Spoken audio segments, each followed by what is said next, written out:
Trump was looking for. Washington. In the Obama administration's last days, some White House officials scrambled to spread information about Russian efforts to undermine the presidential election, and about possible contacts between associates of President-elect Donald J. Trump and Russians, across the government. Former American officials say they had two aims: to ensure that such meddling isn't duplicated in future American or European elections, and to leave a clear trail of intelligence for government investigators.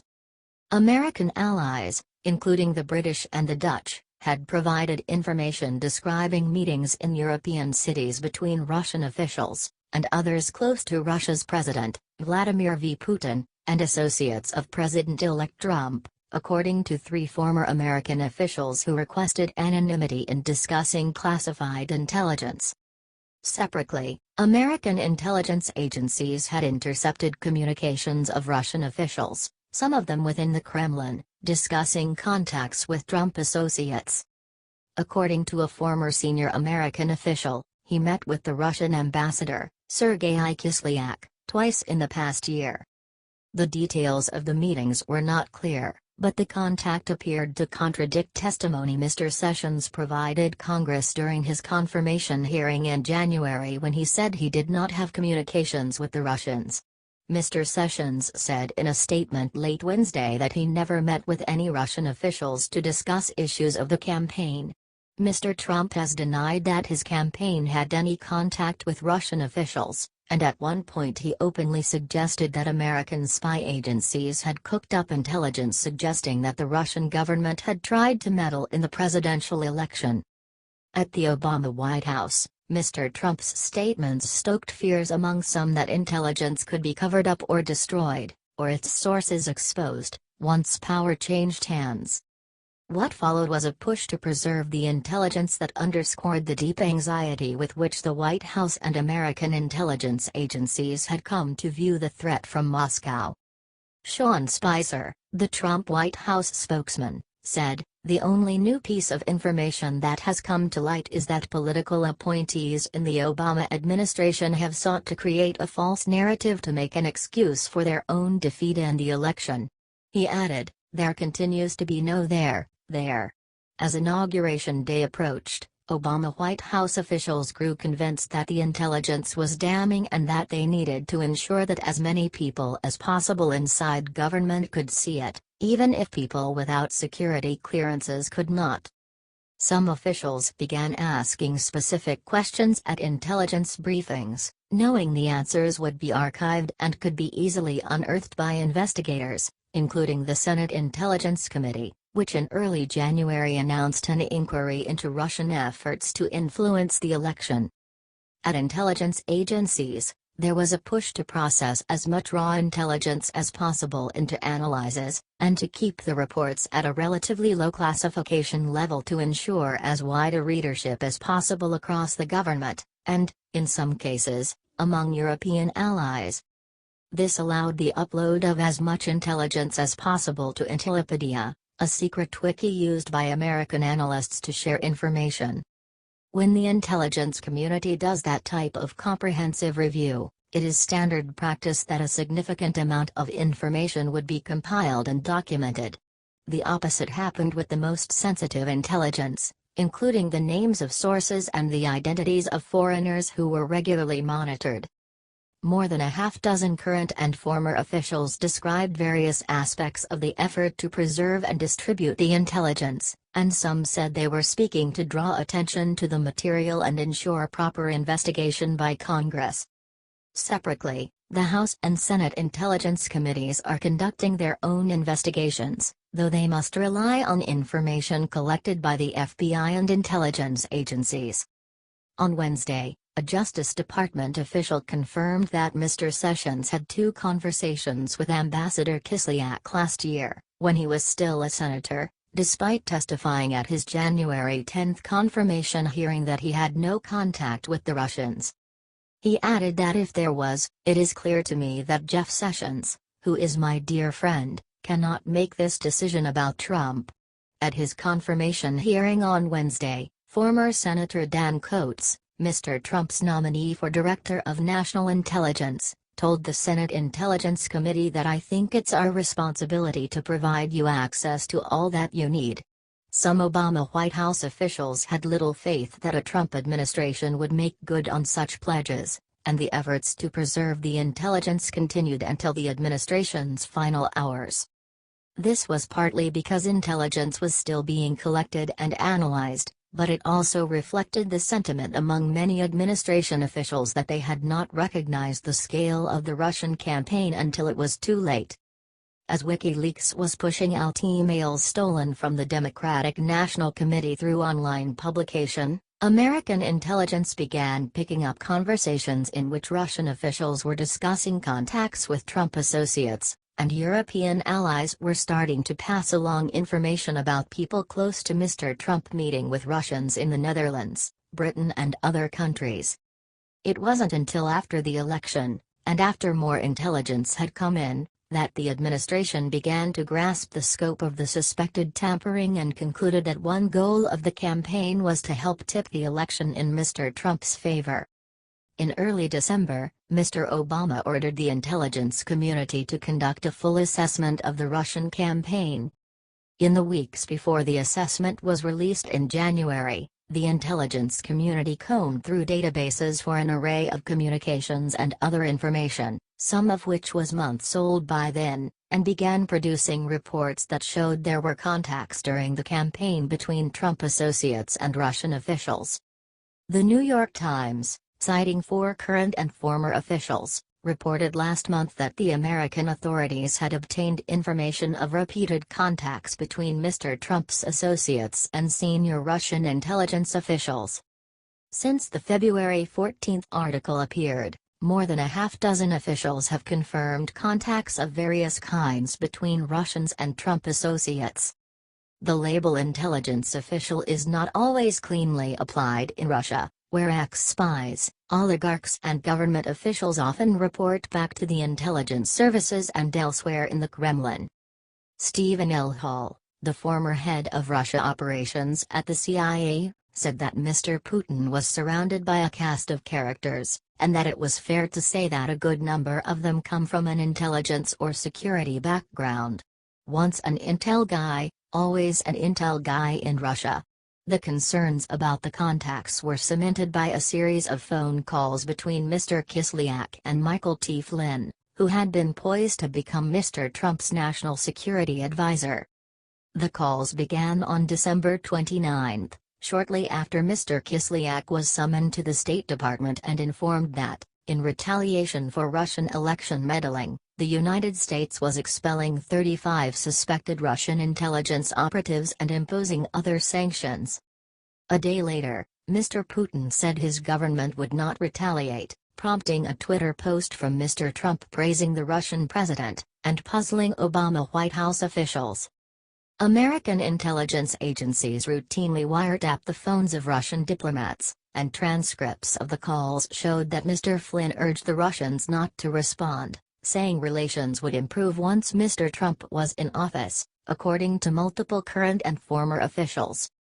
American intelligence agencies made it clear in the declassified version of the intelligence assessment released in January that they believed Russia intended to use its attacks on the United States as a template for more meddling.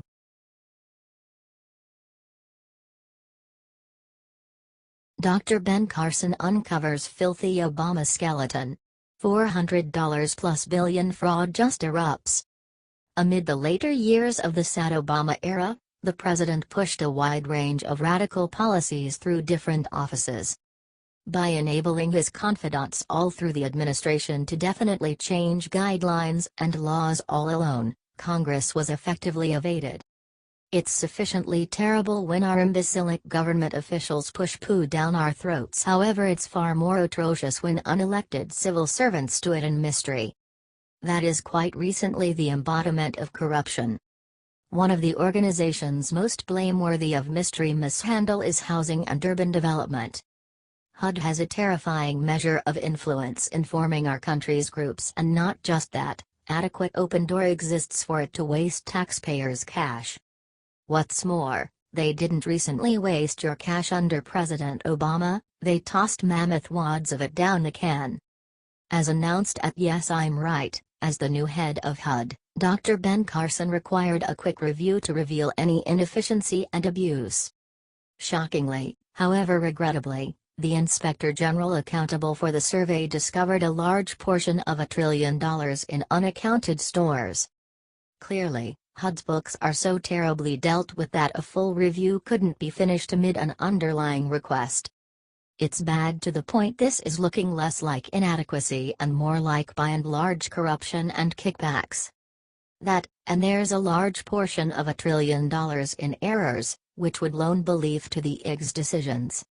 At the point when Trump initially tapped Carson for the HUD position, the commonplace carnival of leftist jokesters turned out and bashed the decision, with Senate Minority Leader Chuck Schumer being a standout amongst the most basic.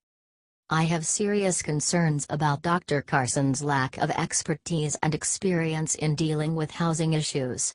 Someone who is as anti-government as he is a strange fit for the housing secretary, to say least, Schumer said in a statement.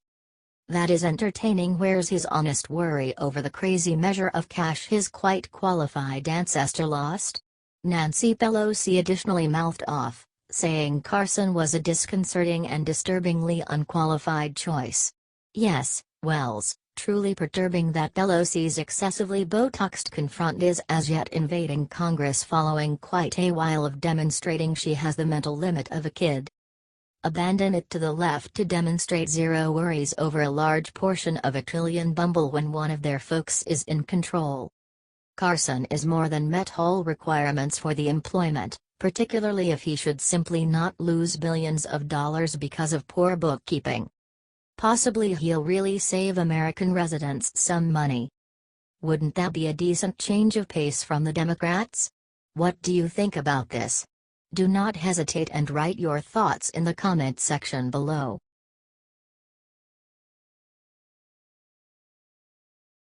Obama is finished. Donald Trump caught him with dirty hands yesterday.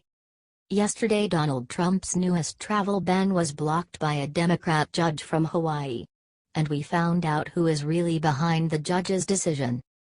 According to News 2, Obama played golf this Tuesday, then he went to eat lunch at Noi Thai restaurant on the other side of the island. Obama was with his friends at the time, in a private room. But the real deal is this information: Judge Derek Watson, Obama's Harvard classmate and the judge who blocked Trump's order, lives just 5 minutes from that restaurant. We still can't confirm if Obama is standing behind the judge's decision to block Trump's order, but that is very likely. Looks like Obama met with Judge Watson and made him to that. Derek Watson is known to be an Obama appointee and both graduated together at Harvard. This is the only logical explanation. Obama is driving for 40 minutes getting out of his way to go to a restaurant that by some coincidence happened to be placed next to his former Harvard classmate, who by some coincidence happens to block President Donald Trump's newest executive order the very next day. This is very suspicious. Looks like Barack Obama still wants to meddle in Trump's business and drag him down. This has to stop. What do you think of this? Share your opinion.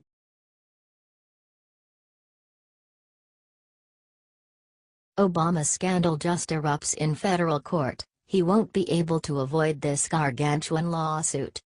Judicial Watch has proceeded with its constant push to convey responsibility to the administration.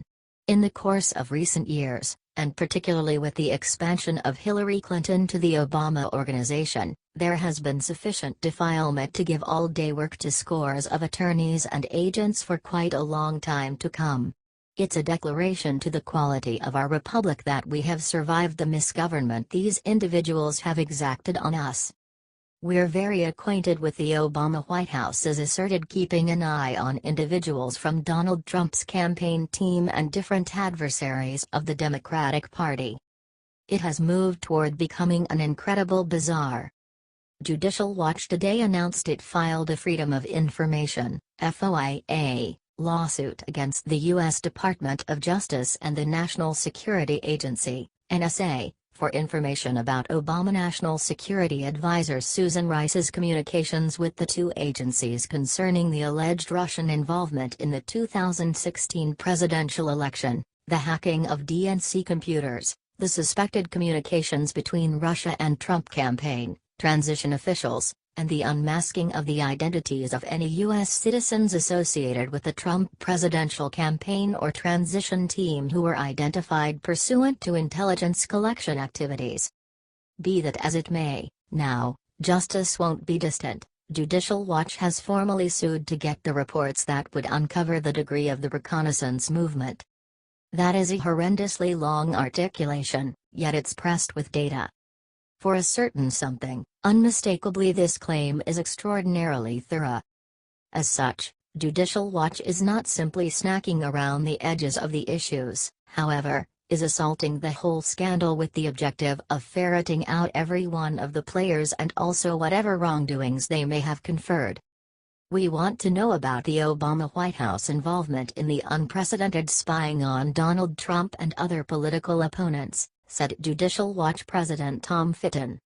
This intelligence operation may have led to the illegal unmasking of Americans and the leaking of intelligence information to foment the story of Russian hacking of the DNC and sinister Russian influence on Trump and his associates. The Trump administration has an opportunity to expose what the Obama White House was up to. Given the seriousness of some of those claimed wrongdoings, it's nothing unexpected that the administration is attempting to sit on this data. On the off chance that doubts end up being valid, criminal arraignments will clearly take after. Not just that, the respectability and open trust of our intelligence offices, as of now having taken a hit, will be additionally harmed. This is the situation that could very well tear things wide open, America. The main question now is, will Obama ever be rebuffed for keeping an eye on us? What do you think about this? Do not hesitate and write your thoughts in the comment section below. Thank you for reading. HT Judicial Watch.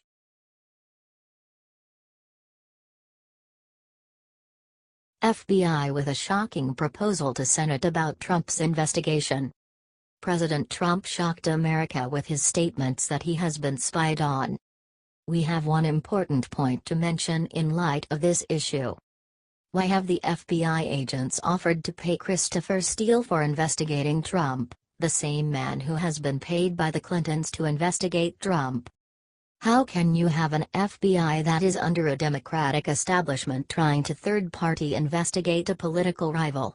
Well, Chuck Grassley has decided to resolve this. From Washington Examiner. Senator Charles Grassley, chairman of the Senate Judiciary Committee, has sent a letter to FBI Director James Comey demanding the story behind the FBI's reported plan to pay the author of a lurid and unsubstantiated dossier on candidate Donald Trump. In particular, Grassley appears to be zeroing in on the FBI's Deputy Director, Andrew McCabe, indicating Senate investigators want to learn more about McCabe's role in a key aspect of the Trump-Russia affair. Grassley began his investigation after the Huffington Post reported on February 28 that the FBI, a few weeks before the election, agreed to pay former British spy Christopher Steele to investigate Trump. Hillary's fans had basically paid Steele to investigate Donald Trump before the FBI started speaking with them. So this quickly raised some questions. Did there exist any contact between the Clinton and the FBI with regard to Steele? Eventually, the FBI did not pay Steele after media attention to the dossier. The idea that the FBI and associates of the Clinton campaign would pay Mr. Steele to investigate the Republican nominee for president in the run-up to the election raises further questions about the FBI's independence from politics, as well as the Obama administration's use of law enforcement and intelligence agencies for political ends, Grassley noted in a letter to FBI Director James Comey from March 28. This raises a lot of other questions too. What do you think of this? Share your opinion.